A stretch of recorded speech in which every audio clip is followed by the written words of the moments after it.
There's four main keys in vending. There's in this order, there's locations, you need the machines, the service, and pricing.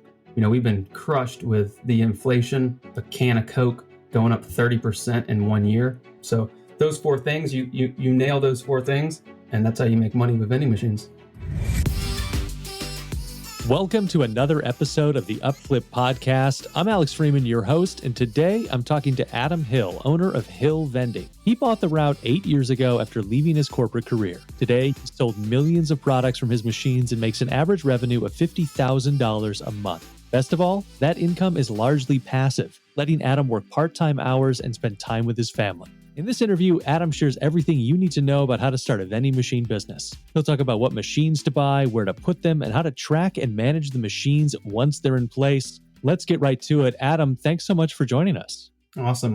Glad to be here. To kind of kick things off, when and why did you get into the vending business, and what career were you in before? Yeah, I was 24 years old. I was working in the Hyatt Hotel kind of corporate world. And they want to kind of bounce you around to different places. I'm here in Tampa Bay, Florida. I kind of like it down here in Paradise, so I decided that I didn't really want to move around a lot. Basically, long story short, met the gentleman who had the vending machines at the hotel I was working at, and he had to move, life situation, so ended up buying his vending machine route and get started that way. How much did it cost to buy the existing route, and what other initial expenses might have existed when you acquired the route? He was a one-man operation doing it full time. He already had a box truck, machines and storage, kind of a forklift. It was $120,000, but he owner financed half of it. So I went in with my brother and dad, each putting 20 in, so 60 for the down payment, and then financed 60,000 over 3 years. But it came with a box truck with no AC and a lot of miles on it, but at least it was something to get started.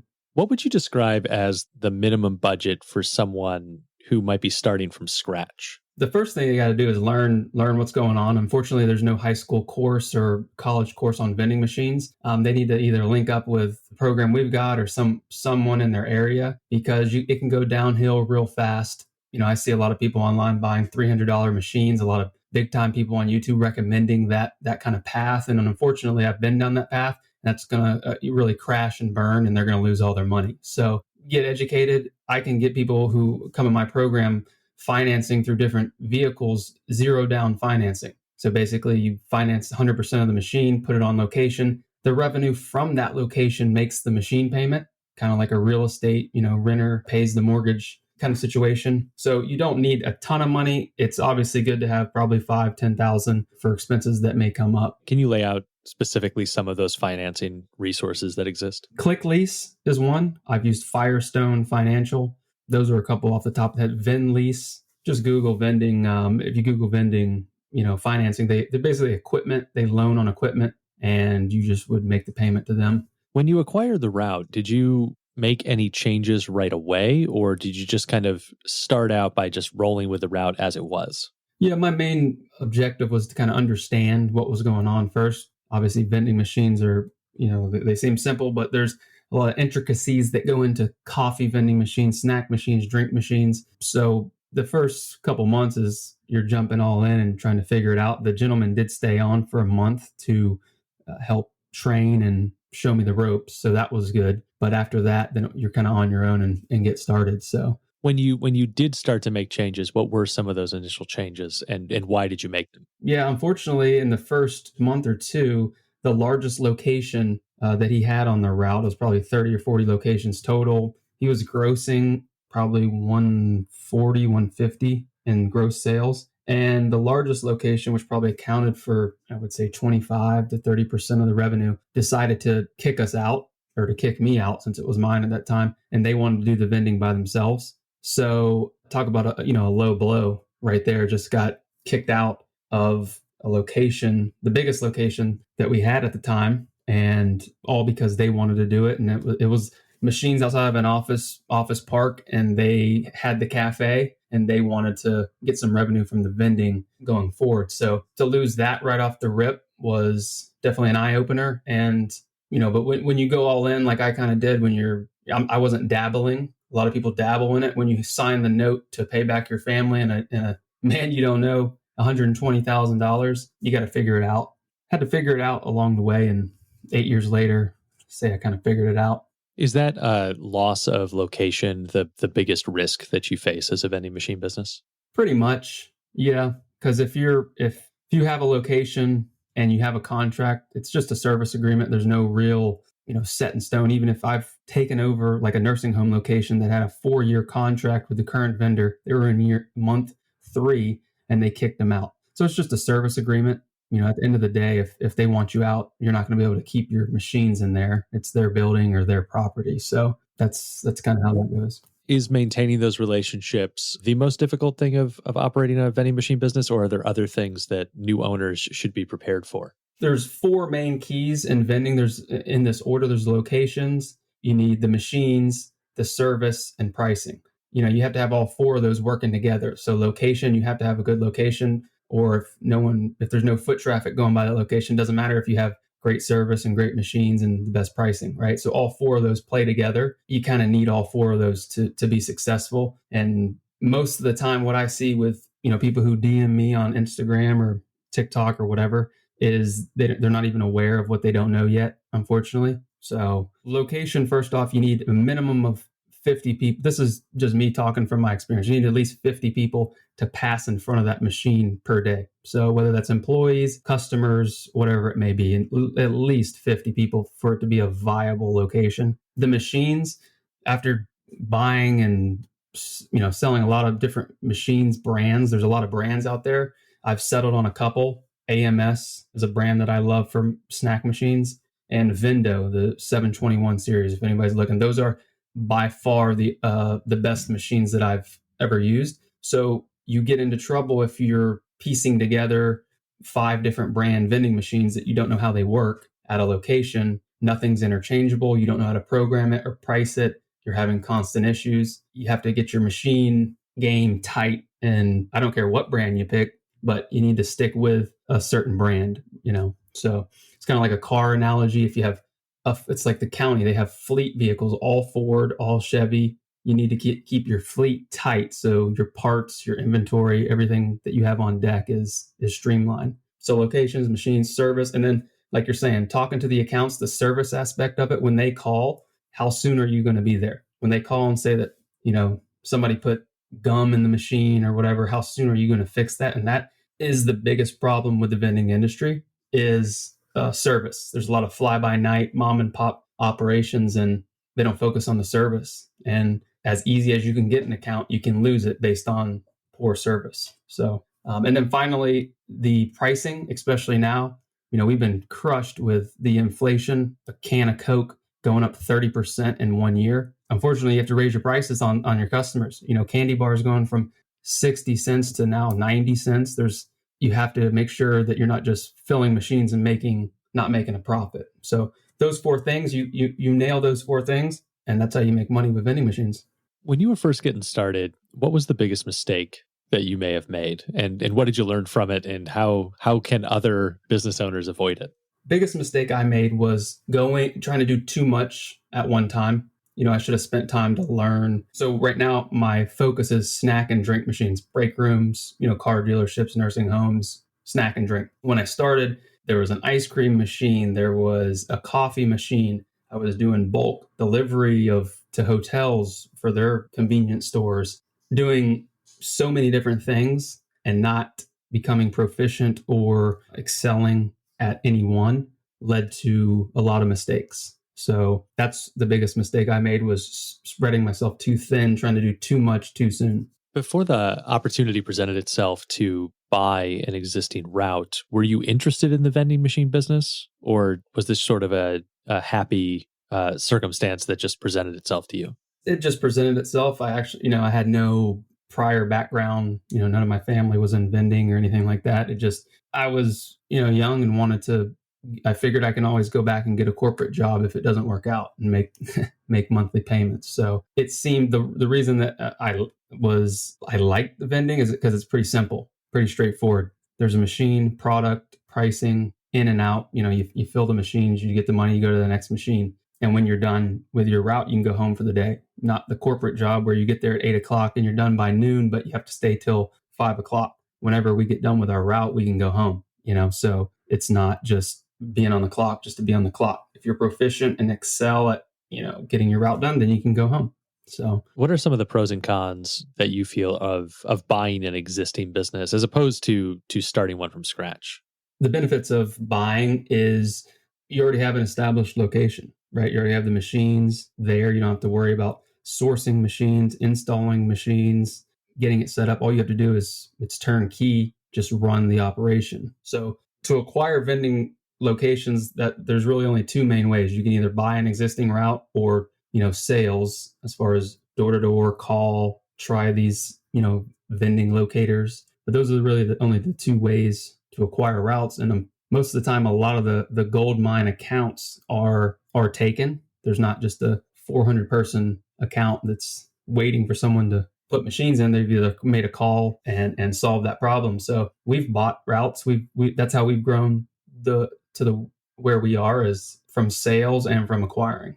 And for our listeners out there, if you want to see what vending businesses might be available near you, you can check out the business listings at upflip.com. When you go to acquire those machines, can you talk a little bit more about the best place to get vending machines and kind of rough costs and what entrepreneurs should be looking for to make sure that they're getting quality equipment at a good value?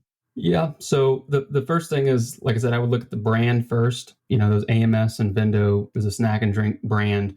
Those are the ones that I would recommend. And then you just would find a distributor in your area. There's a distributor right in our county. There's one in Georgia we've ordered from. Just check and see whoever has the best price.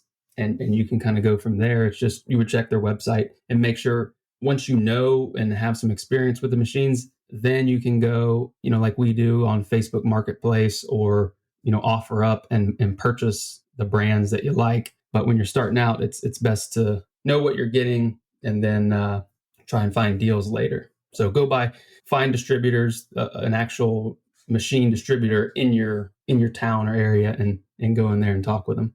Are there any particular features of the vending machines that a business owner should be looking for? Does that depend on like what type of vending they want to be doing in their locations? Yeah, like I said, so I just do snack machines and drink machines, but the key features, especially now 2022, it has to be credit card capable. You have to be able to put a card reader on there, because we have locations where it's 70% is students and Apple Pay, Tap Pay. 70% of the sales are through the card reader. So when you're looking to purchase a machine, definitely being card reader capable is a must. And you can still buy machines that are 20 years old that don't have that capability. So it's definitely a must have. And then on both machines, there's a feature called iVend, or SureVend, or however you want to. They have different names for it, but basically it guarantees the delivery of the product, not like your old 1960s machines that it'll spin and take your money and people rock the machine. It has a little Mission Impossible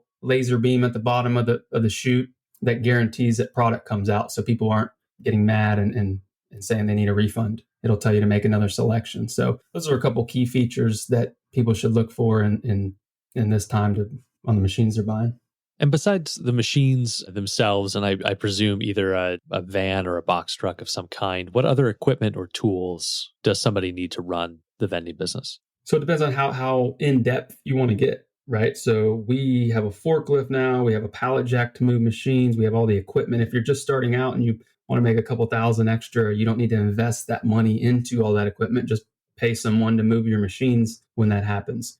You don't need a 2,000 square foot warehouse to keep all your product and buy pallets of soda. When I started, I just had that box truck I parked in my driveway. I kept extra product in my living room, cases of drinks that I got a deal on. So I would start small and make sure that, it's something that you want to do, the vending. But really what I teach people is I protect them from the downside. I tell you to buy a quality machine, because even if you decide to get out of the vending business, you'll be able to resell it at a great price. Whereas if you buy some cheaper machines, you're going to get scalped and lose your entire investment. So, but yeah, there's definitely a ton of different items you need as far as carts, as far as you can do it out of a van or SUV. You don't need a box truck or anything to get started.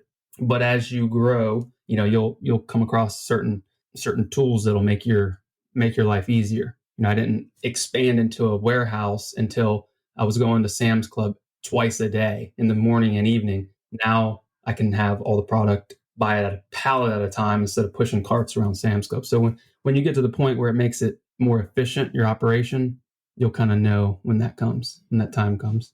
Was Hill Vending profitable right away? And if it wasn't, how long did it take to reach profitability? I mean, I paid myself a salary like $3,000 a month initially, live on, and then just dumped all the money back into the business. It was cash flow, positive, even with losing that location, because you can go get other locations initially, but it wasn't a, huge moneymaker. It was kind of touch and go.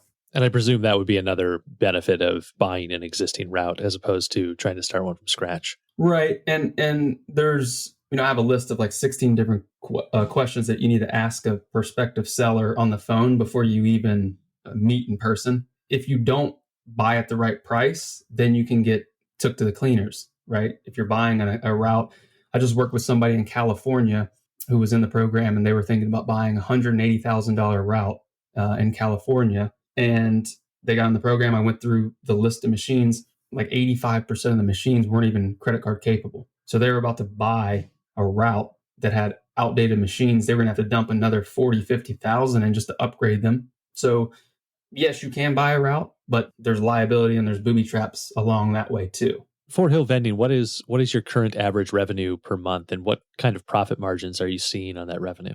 Yeah, we're between 50, 60,000. Summertime's busier. Obviously, people drink more when you get into the fall. It drops down maybe 5-10%, so not a huge fall off. So the basic premise I tell people is 50-30-20 rule. So especially now with prices going crazy, whether you do 1,000 or 100,000 a month, 50% earmark for product, 30% you pay out, whether to employees or yourself, and then 20% for miscellaneous, gas, taxes, fees, credit card fees, etc. So every month, Hill Vending pays out 30%, and that's structured. We have salary based and then bonuses based upon performance of the route.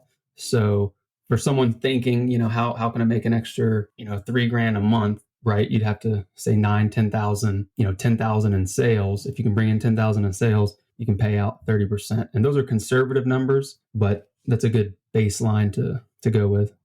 Taking it a little bit more granularly, how does that break down per machine? How wide of a variance does that have based on the machine's location as well? Some locations that we go to Monday through Friday every day. Some locations are once a week. Some locations are every 2 weeks. It just depends on obviously the volume. You don't want to over service the machines and waste time putting in product that you don't need to.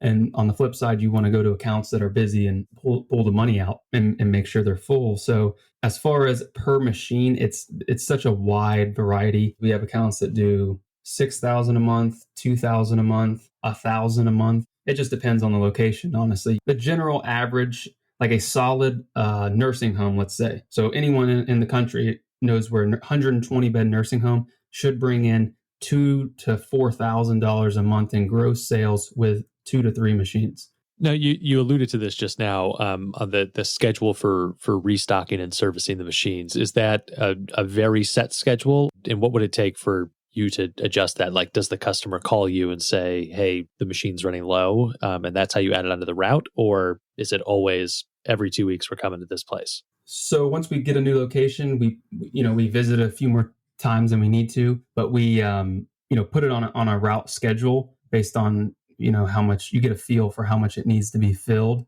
The last thing you want is an account calling you saying your machines are empty and you need to fill them up. So it's just an ongoing, you kind of monitor it. Sometimes they hire 50 more employees and you need to service it more often. So that it just depends on what's going on and keeping your finger on the pulse of the operation.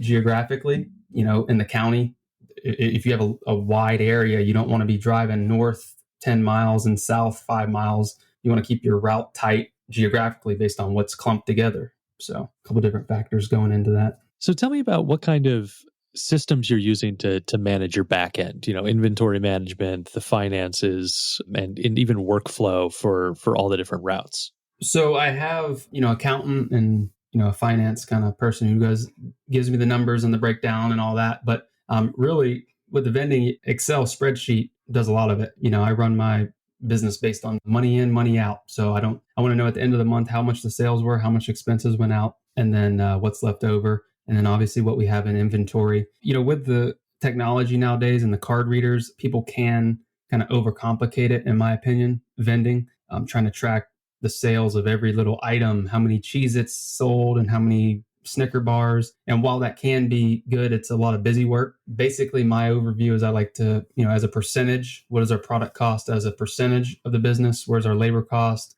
Yeah, that's kind of how I run it. So as far as the systems, once you have your route set on how often or frequent you're gonna go to those locations, you just kind of run the system and fill the machines, track your sales, track your inventory, and kind of go from there. And talk to me about scaling and growth, because obviously, you've talked about how you've acquired some routes. There's obviously a sales portion. How are you setting growth goals, and then how do you go about achieving those? So I'm at a point right now. It's me, my brother-in-law who work in the business. I handle kind of all the back end stuff, the paperwork, moving machines, fixing machines. They're on the route front, keeping the machines full and product stocked.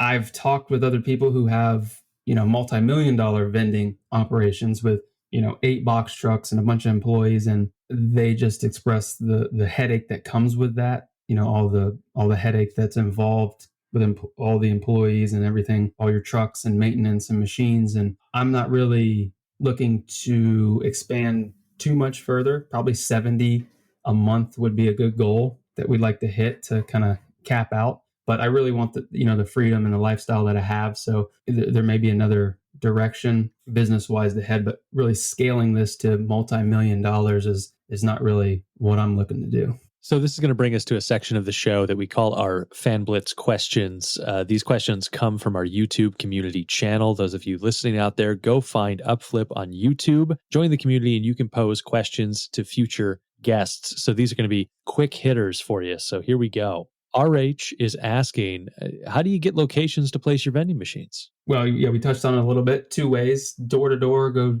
call on some accounts, go stop in, or purchase an existing location from someone in your area. Those are basically the 2 ways. Scene has 2 questions, so I'll give them to you one at a time. First, what's the cutoff point for a slow or a low traffic location? Yeah, 50 people, roughly about 500 a month. If it's doing less than 500 a month, you kind of want to move on. And then where do you source your card readers? I actually use Cantaloupe, but Nyack is another brand. And if you buy from them, use promo code Hill Vending, you can save 7% off your order. Abdul Mohsen is asking, have you ever placed a vending machine in an outdoor facility like a park? And if so, what are the pros and cons? Not a park, but I have had machines outside and they get vandalized, broken into. Would not recommend it, ever putting a machine outside. Mostly cons, it sounds like. Yes. Adam Orovitz is asking, do you do any niche vending machines? And if so, what kind? Not really. I mean, the only kind of random we have food machines where we sell some food items, but cigarettes, we have one account where we sell cigarettes through. So that's kind of a unique item. If aliens take over tomorrow, how would you convince them to let you keep running this business?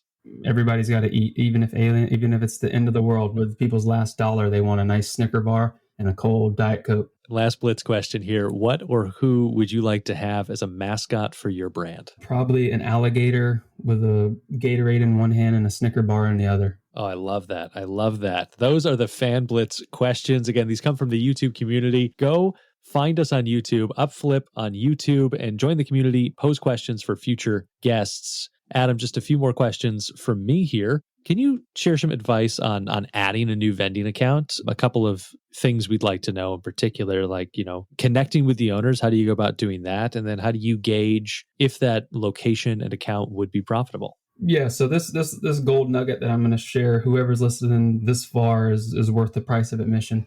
The problem most people have is when they go to locations, they want to speak to the boss. The boss is too busy. Vending is, especially if it's a quality location, vending is a low down on the priority of what they want to accomplish with what they have going on. And 9 times out of 10, you're going to run into the gatekeeper and you're not going to be able to get through the gatekeeper. They're going to shut you down and then you're going to walk away. The person to ask for is the facility director, the maintenance director, whoever is the building, they have different names. the building maintenance supervisor or the superintendent, whoever you want to call them, that's who you want to ask for, because that is the person that knows everything that's going on with that building and that does not have anyone knocking on his door to talk to him. So you talk to the lonely old maintenance director, he'll give you the time of the day, get in there, convince him, put your machines in, and then it's like a Trojan horse. He will bring you into the decision maker. Can't tell you how many times this has happened. And it's not a 1 day process. It takes a couple meetings to get this to go, but take you right in. You'll already be approved. You'll already be vetted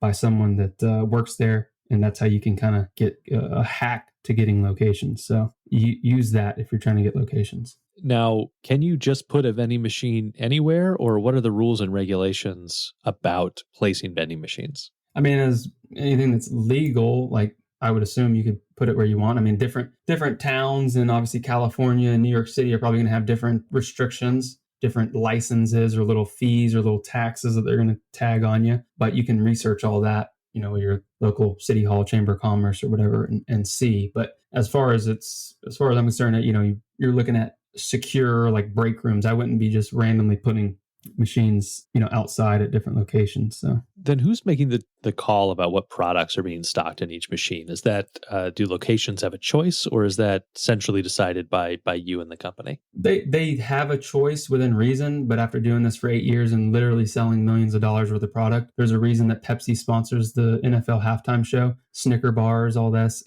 right? Those are the items that sell. So we will accommodate to a degree, right? If Karen wants Diet Cherry Lemonade Sprite in the machine, but unfortunately 9 times out of 10 that does not sell and you're going to lose money on it. So whatever you're seeing, the big brands, the Lay's, Frito-Lay brands, Pepsi, Coke, Monster, those are the brands that sell, and we have a general framework that we use to stock the machine. But of course, if someone wants a special request, we will accommodate if we can. How do you set product prices? I know that obviously things have been in great flux right now because of rising food costs, but how are you actually, doing the math on, okay, we have to sell a Snickers bar for this price to make a profit? Obviously, it's important pricing. Unfortunately, it can't be cut and dry because of the location, right? If it's a high volume location and you try to get your $2 a candy bar, you're going to set yourself up for another competitor coming in and lowballing you. I'll do it for $1.50. So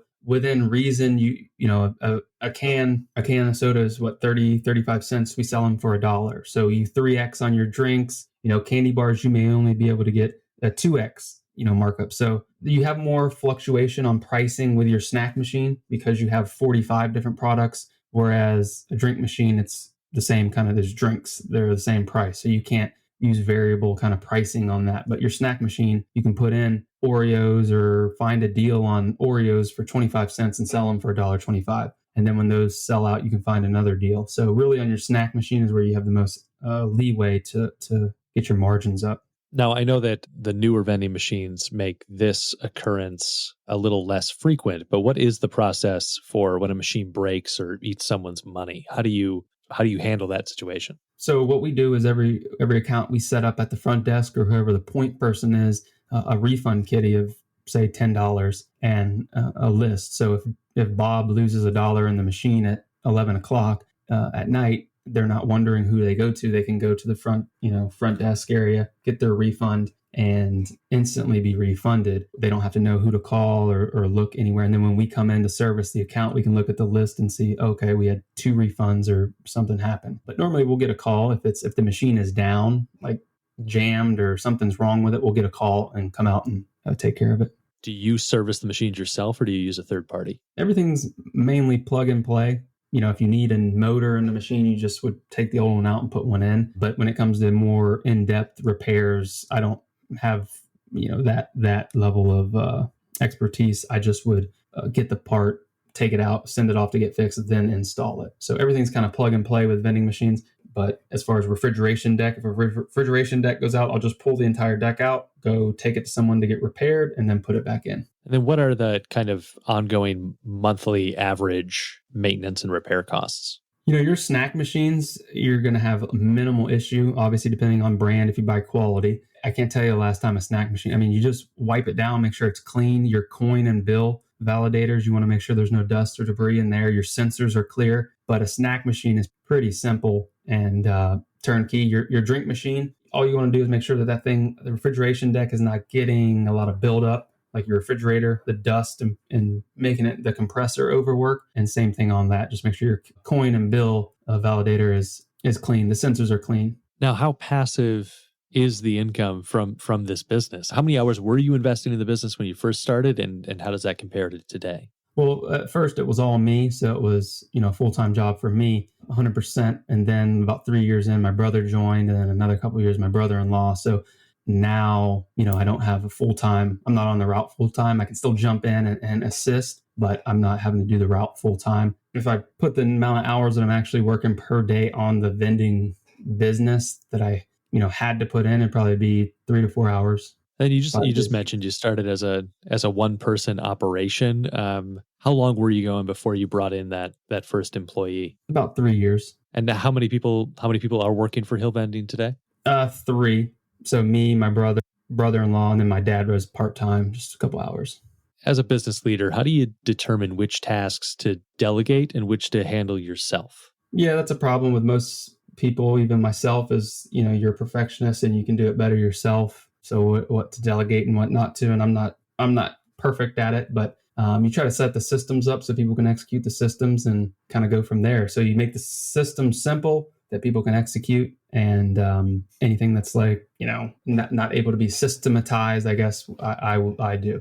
What do you see as the long-term potential for a vending business, and where's the industry going over the next 5 to 10 years? I mean, I would say it's going more automated. I think vending already is the future. I think there's the micro market thing, the cafe micro market thing, which people are pushing a lot. I don't know how long term that is, but you already see Amazon Go or Amazon with their kind of market where you just walk in, pick up stuff and leave. So I think unattended retail is probably going to be here for a while. What kind of advertising or marketing are you doing for the business? So we run some Google campaigns just in the local county to drum up some calls, but mainly we kind of have identified the targets in the area, the businesses and accounts that we want. So we kind of just direct our attention towards them and follow up with them and make sure they're happy or if they need anything. Not a huge campaign, probably 100 to 200 a month in Google is what we're running. And then you also sell a vending machine business guide and course. Can you talk about the value of offering that kind of educational content, and feel free to give a little overview of what someone might get if they were to take that educational content?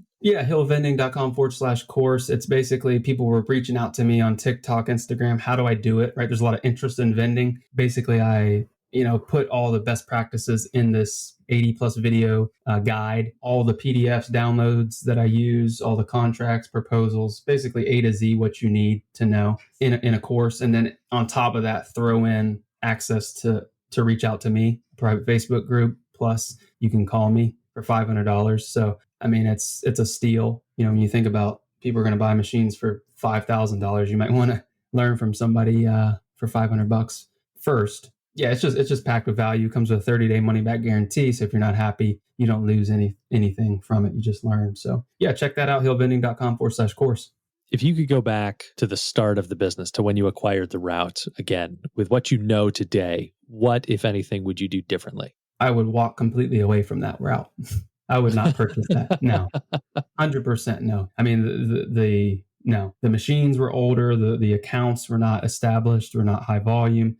I would definitely not put that amount of money into it. But, hindsight's 2020. I would start clean. I would know what machines what fleet of machines to start with and just hit the ground running. But yeah, no, I definitely would not do that again. What, in your opinion, causes vending businesses to fail, and what should a new owner do to avoid those mistakes? Well, the thing is different than me is a lot of people dabble in it. I didn't dabble, right or wrong. I went all in, and that's good and bad. I went all in.